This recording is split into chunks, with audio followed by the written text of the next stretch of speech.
Hello and welcome to this video.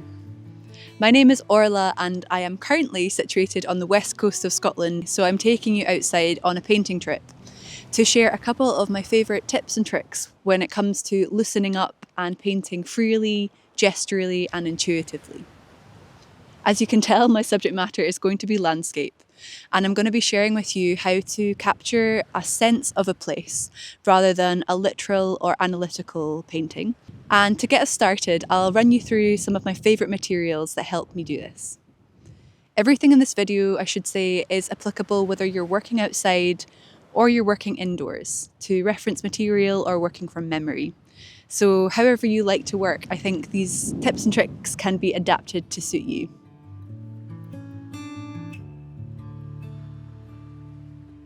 The first thing I'd like to say about materials is that I love to use materials which have an uncontrollable quality to them.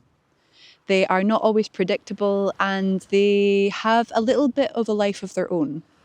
Although I do have technical skill in controlling them, they are also materials which have unexpected results and are experimental in nature. The materials that I think are like this are things like inks. I've got acrylic inks, watercolours, a mix of granulating and normal watercolours. I've got gouache or gouache. I have watercolour pencils. I have some Inktense blocks as well. And the key thing with all of these materials is that they are water-based or water reactive. I can add water to them and move them around in certain ways. And for me, when a material has a fluid quality, it really helps me just to loosen up and go with the flow a little bit more. These are also materials which I can combine. I'm a mixed media artist, so I love layering materials that have different qualities to them. For instance, I have the Inktense pencils, which can give me a really nice, sharp, scribbly mark. I have the Inktense blocks, which are going to give me much more of a chalky texture. I have the watercolours, which will give me a really beautiful granulating effect. And I have the gouache, which can potentially give me a really nice flat and opaque. So I have a range of materials that offer me some contrast, and they also offer me a little bit of an unexpected result.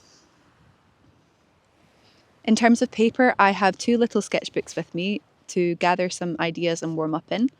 And then I have prepared 2 background pages that I'm going to be working into on watercolour paper. This is tip number 1 when it comes to getting started and loosening up. If you have something to react to and to respond to and work on top of, it's going to really help you out just to get going, to get started. So I prepared a background wash in blue, and I've also prepared a background wash in pink. It doesn't really matter what these are.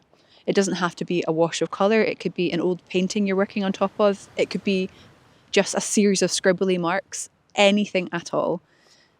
But that is my number 1 starting point to working loosely, to have something to respond to.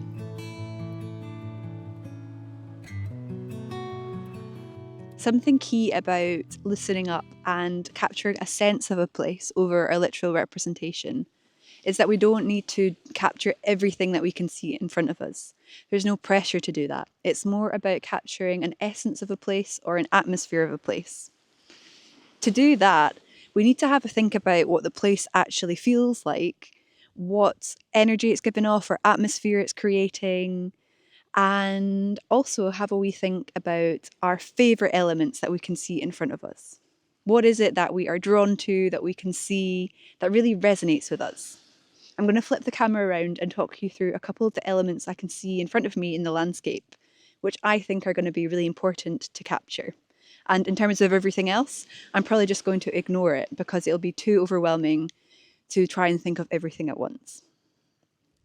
So the first thing I love to do is to zoom in, because I can't possibly capture every single element of detail that I can see in front of me. So I'm going to zoom in with my camera. And the key parts which are popping out to me in the landscape that I love to capture, partially learned through practice and partially learned just responding to what's in front of me, is I know I'm not very interested in man-made structures, so I'm probably going to ignore this boat here. but I do love the silhouettes of the hills. So I'm going to be thinking about the lines and the silhouettes of the hills in the background. And I love the kind of flat colour block you get over there. See that hill with the lighthouse in front of it. I love how flat that colour is. So I'm going to be thinking about some flat shape. I love these marks and textures in the water. And I love the atmosphere that these clouds are creating over here.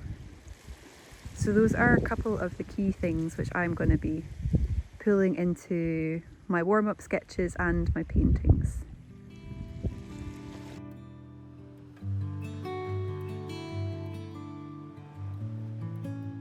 To get us started, let's have a little warm-up sketch. I think the key to creating intuitive and expressive work is to be able to feel relaxed enough to do it. And a great way to tap into that feeling of relaxation is to warm up with some drawings that don't really matter and just have a good play.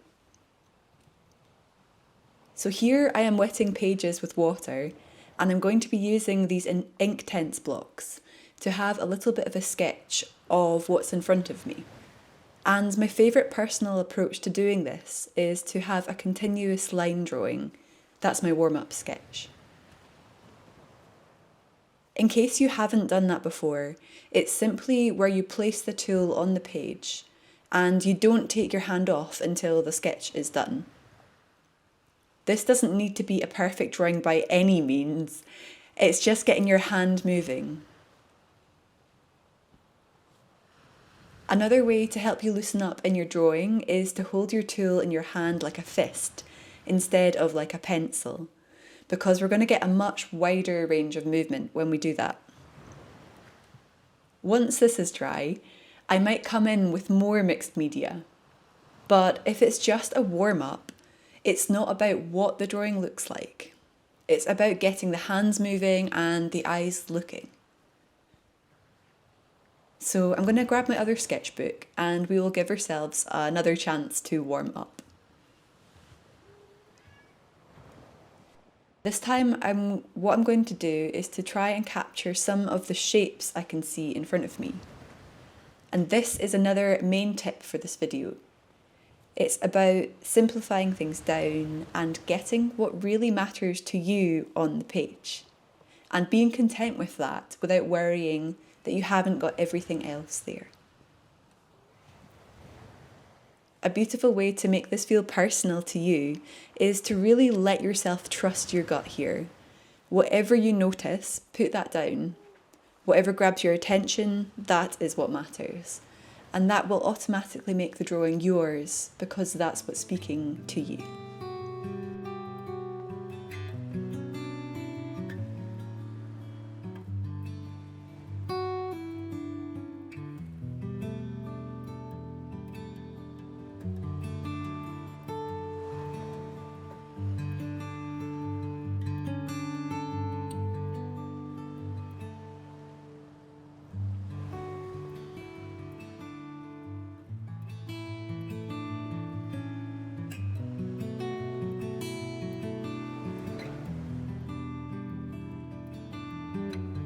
Once I have that little bit of line work down, I love to come back into these warm-up sketches just with an opposite colour on the colour wheel, a contrasting colour.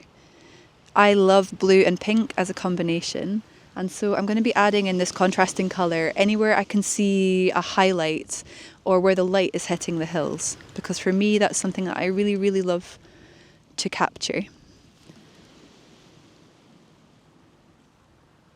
Sometimes I apply it on with the actual dripper that comes with the ink itself to create a little bit more line work, and other times I'll apply it with a paintbrush.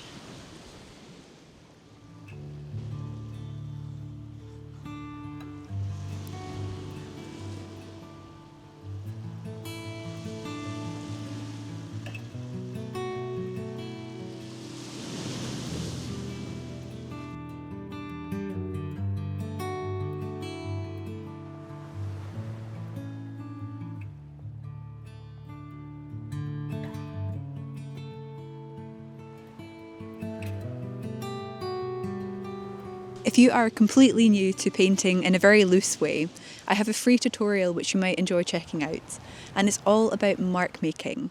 So if painting an actual scene or a physical thing feels like too big of a challenge, then why not take it right back to basics and start exploring how you can create textures using a range of tools and materials in a very loose, intuitive and relaxed way. A lot of the times when things feel overwhelming, it's really good to strip everything away and take it right back to basics. And that is what this tutorial is for. So if you'd like to check it out, my free mark making tutorial is linked down below, and you can access it over on my Patreon page, the Outdoor Sketchbook Collective.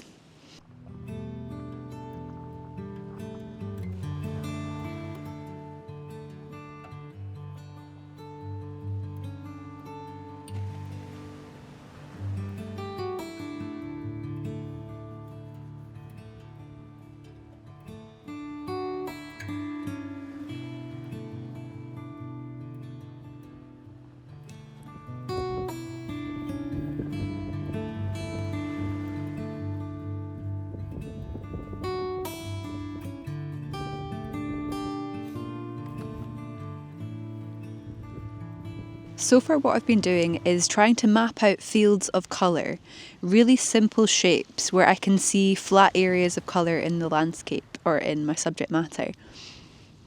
As I've been doing this, I've been turning the page because I don't want to get overly het up in capturing a literal representation of this place I can see in front of me. I want it just to be about a feeling of the place, really. And I am happy if this ends up being completely abstract, or I'm also happy if it is semi-representational with little inklings to what I can see in front of me.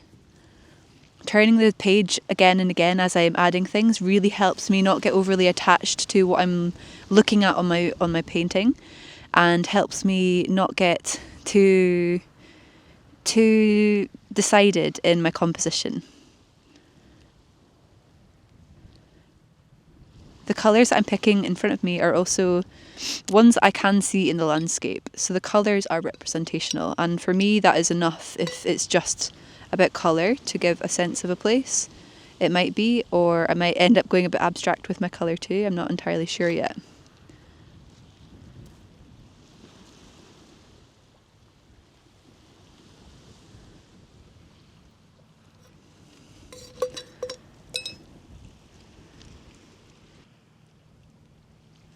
Another tip is to work on multiple paintings at once. And I'm going to start my next painting now, partially to let these layers dry, and partially just so I don't overwork this. So I'm going to move on to my next page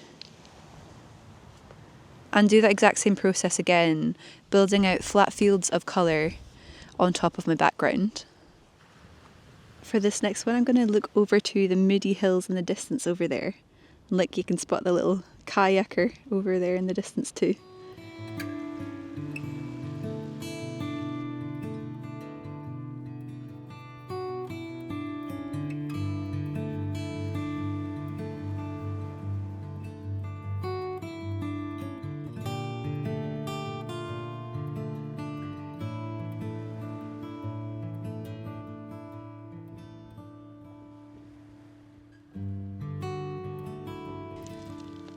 If you're interested in learning more about working across multiple paintings and giving that a go for yourself, we're giving that a go on one of my Patreon Zoom calls.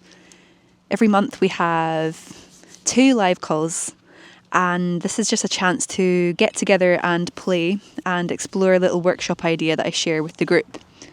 And in February of 2025, when I'm making this video, we are going to be exploring how to create intuitive abstracts working across multiple paintings at once, and going into a bit more of that process on working across multiples. So if that sounds fun, you're very welcome to come and join us and check it out.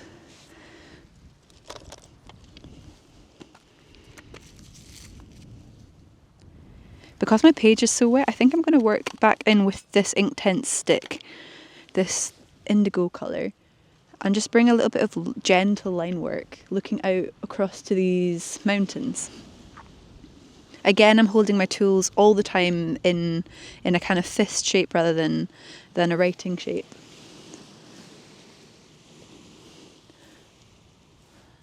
And at this point, I'm not even going to be looking at the page. I'm just responding to what's really in front of me and letting my hand move without overthinking it. Getting a couple of those silhouettes in there.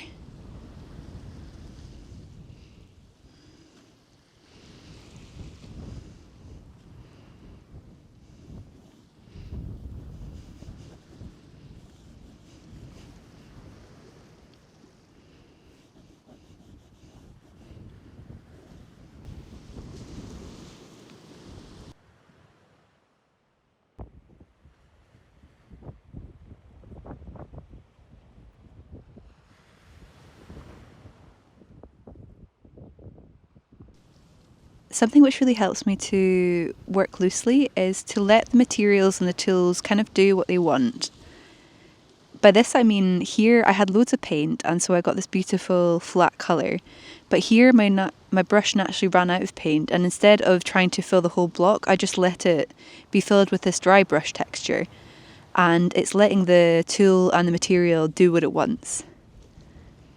Equally, the watercolours lend themselves to this beautiful dappled colour effect, just that watercolour wash, whereas the Inktense stick can be much more naturally a drawing tool than it could be a paint. So when I use this Inktense stick, I'm letting it just be a line and bringing in line work on top of the painting.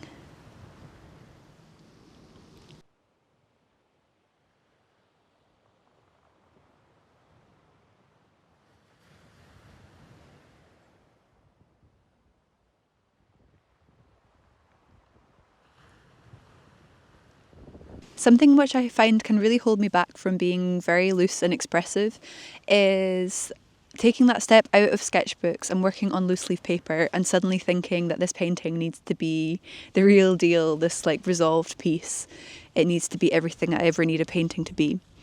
And instead, what I like to do when I start thinking like that is to flip it around and treat it just like a sketchbook page or just like an exercise.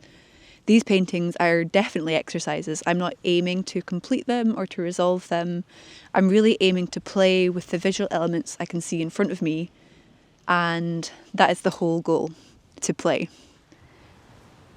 I think when we lose that need for it to be a painting or whatever, it lets us relax and just lean into actually reacting to what's happening on the page in front of us and to just enjoy the process.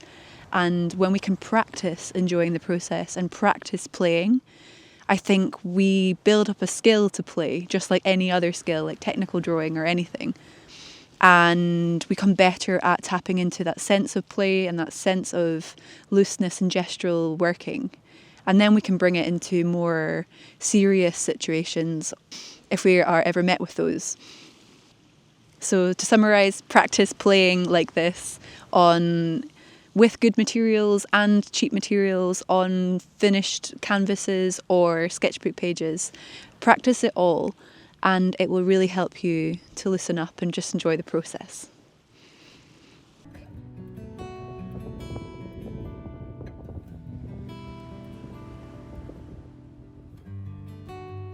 When we're working intuitively with our paintings, it's all about learning to look at what's on the page and respond to it. So what I love to do on a regular basis is take a step back and ask the painting what it needs, or ask myself what I think the painting needs. When I'm looking at this piece on the left here, I think it could do with some more texture because we've got a lot of flat field of colour, but I'd like to contrast that with some small texture marks. And over here, we've got some really lovely rich contrasting textures going on with the flat in the middle, flat space with this texture in the sky and down in the water. However, I really dislike the colours. So what I'm going to do is bring some more positive, joyous, happy colours into this, because not only is a sense of place about what's in front of you, but also what you feel. And colour, I think, is a fantastic tool to represent emotions in paintings. So much like I have added the hot pink into the sea here, because I just think that it uplifts and makes the painting feel much more joyous, I'm going to bring something more positive into this piece now. So those two tips are to take a step back regularly and ask the painting what it needs. And that second one there was to tune into how you're feeling and be open to bringing in abstracted colours to represent those emotions.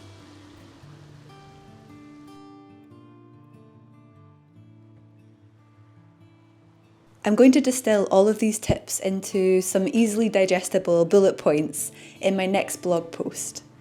If you'd like to follow along with my blog, you'll find me on Substack at Orla Stevens. I'll also be sharing these developed paintings over on my Instagram at Orla Stevens. And if you'd like to join us for one of our monthly online workshops or dive deeper into our pre-recorded video tutorials, you can find all of that good stuff over on my Patreon page, the Outdoor Sketchbook Collective. As always, I'll wrap up this video by saying a direct huge thank you to my amazing Patreon members. Your support and enthusiasm for my practice directly makes this YouTube channel possible.